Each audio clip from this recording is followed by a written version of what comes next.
తిరుపతిలో జిల్లా స్థాయి సెన్సస్ శిక్షణ కార్యక్రమం. తిరుపతిలో జరుగుతున్న జిల్లా స్థాయి సెన్సస్ శిక్షణ కార్యక్రమం గురువారం 3వ రోజుకు చేరుకుంది. ఈ శిక్షణలో సెన్సస్ ప్రాముఖ్యత, ప్రతి వ్యక్తిని ఖచ్చితంగా లెక్కించాల్సిన ఆవశ్యకత, డిజిటల్ సెన్సస్ విధానం, కుల సెన్సస్ ప్రాధాన్యత వంటి అంశాలపై అధికారులకు మార్గనిర్దేశం చేశారు.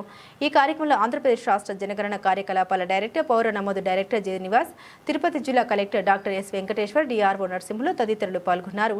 ఈ శిక్షణ ద్వారా సెన్సస్ ప్రక్రియను మరింత సమర్థవంతంగా నిర్వహించేందుకు అధికారులు సన్నద్ధమయ్యారు.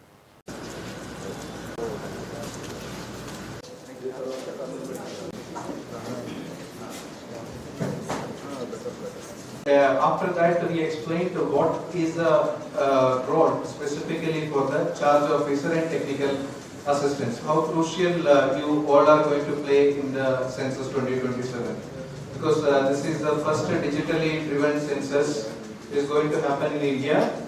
So every activity, every monitoring activity, every conducting part of census is through digital portal. We have explained CMMS, census management and monitoring system.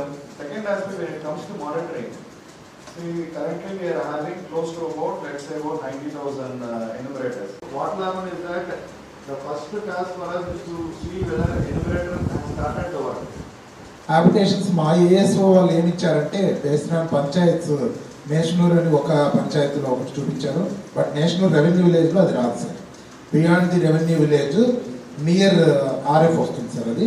But పంచాయతీలో ఉంది కాబట్టి పంచాయతీలో నోటిఫై చేసేసారు. ఇప్పుడు మాకు నెక్సర్లో వచ్చేసింది సార్. బట్ ఇప్పుడు మీరు ఇచ్చిన దాంట్లో మాకు రెవెన్యూ బార్డర్లో అది లేదు సార్. బ్లాక్ హెచ్ఎల్బీస్ క్రియేషన్ చేసేటప్పుడు బియాండ్ రెవెన్యూ విలేజ్ బౌండరీ మేము వెళ్ళాలి. అలా వెళ్ళొచ్చా? అలాగే ఇంకోటి కూడా ఉంది సార్, బిఎస్ఎస్ కూడా ఉంది. అది కూడా పంచాయతీ తడుగులో చూపించారు కానీ రెవెన్యూ విలేజ్లో తడుగులోకి రాదు సార్. అది ఫారెస్ట్ విలేజెస్ ఉన్నాయి. సో ఫారెస్ట్ విలేజెస్ ఏమవుతుందంటే రెవెన్యూ ఉండదు కదా. And there or forest villages even the forest department is now denying. మా దేవుడు లేకపోతే దేవుడు let's say issues or this thing, they are not accepting this thing. But there are villages. So that's why what the government of India has clarified is that as institutions, but most of them they are occupied 24/7 and 365 days. How should we consider them as a vacant or a land? How should, because they will be always open, sir. There are institutions. Similarly, how to treat them? Yes, sir. It's a. Shall we take it as a household? It is very clear that basically, if it's an institution and institutional household, it has to be a registered kind of thing. That is the only criteria it says. Then it's like, but you are sure that it is going to be or it's operating as a large district. Yes, sir. What manaki census mida we had training, tarvata hands-on sessions kuda మనం smaller గ్రూప్స్గా విడిపోయి చేయడం జరిగింది. మనకి sir కూడా మన డిస్ట్రిక్ట్ని చూస్ చేసుకొని రావటం, దాన్ని బట్టి మీరు ఈ యొక్క ఆపరేషన్స్ మొత్తానికి ఎంత సీరియస్నెస్ ఉందనేది కూడా మీరు అర్థం చేసుకోవాలి. మొన్న కూడా చెప్పాను. So this a statutory activity which we are bound to do. మనకి ఏదైతే లాస్ట్ 3 days మీ అందరికీ చెప్పడం జరిగిందో, చార్జ్ ఆఫీసర్స్ రోల్ అనేది చాలా క్రిటికల్.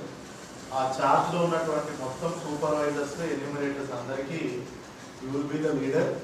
ఎటువంటి డౌట్స్ ఏదన్నా ఫీల్డ్ లెవెల్లో వచ్చినా ప్రతిసారి వాళ్ళు ఏదైతే ప్రిన్సిపల్ సెన్సస్ ఆఫీసర్, కలెక్టర్ కానీ, మున్సిపల్ కమిషనర్ కానీ, ఆర్ఎల్స్ అడిషనల్ సెన్సస్ ఆఫీసర్ అయినటువంటి ఏసీ కానీ, డిఆర్ఓ అని వీళ్ళకి అప్రోచ్ అవ్వాల్సిన ఇది ఉండకూడదు.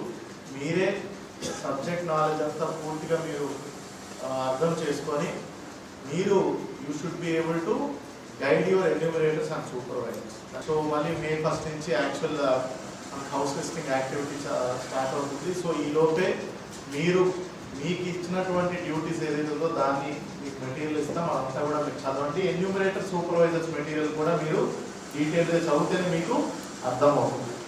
చెప్పాలి, మన కూడా మీ అందరికి చెప్పాను. So that trust is very important. ఫ్రెండ్లీగా వాళ్ళతో మాట్లాడాలి. మనకి వచ్చే data whatever key tells that is the ఇంకా మీ కళ్ళు ఇవన్నీ కూడా కనిపించకూడదు, రైట్? తర్వాత లోకల్ ప్రామినెంట్ లీడర్స్ అందరినీ కూడా మీరు వాళ్ళ సహాయ సహకారాలు తీసుకోండి. You will get better data, you will get better support from the house holds to give a better data. Though hands on experience ఇప్పుడు ఉన్నప్పటికీ ఫీల్డ్లో చేసినప్పుడు కొంచెం ఇనిషియల్ స్లోగా ఉంటారు. దాని తగ్గట్టు మీరు పేస్ చేసుకొని మీ హెచ్ఎల్బిని మీరు కంప్లీట్ చేసుకొని ఏదైతే షెడ్యూల్ ఇచ్చారో ఆ హౌస్ హోల్డ్స్ ముందుగానే కమ్యూనికేట్ చేసుకొని వాళ్ళ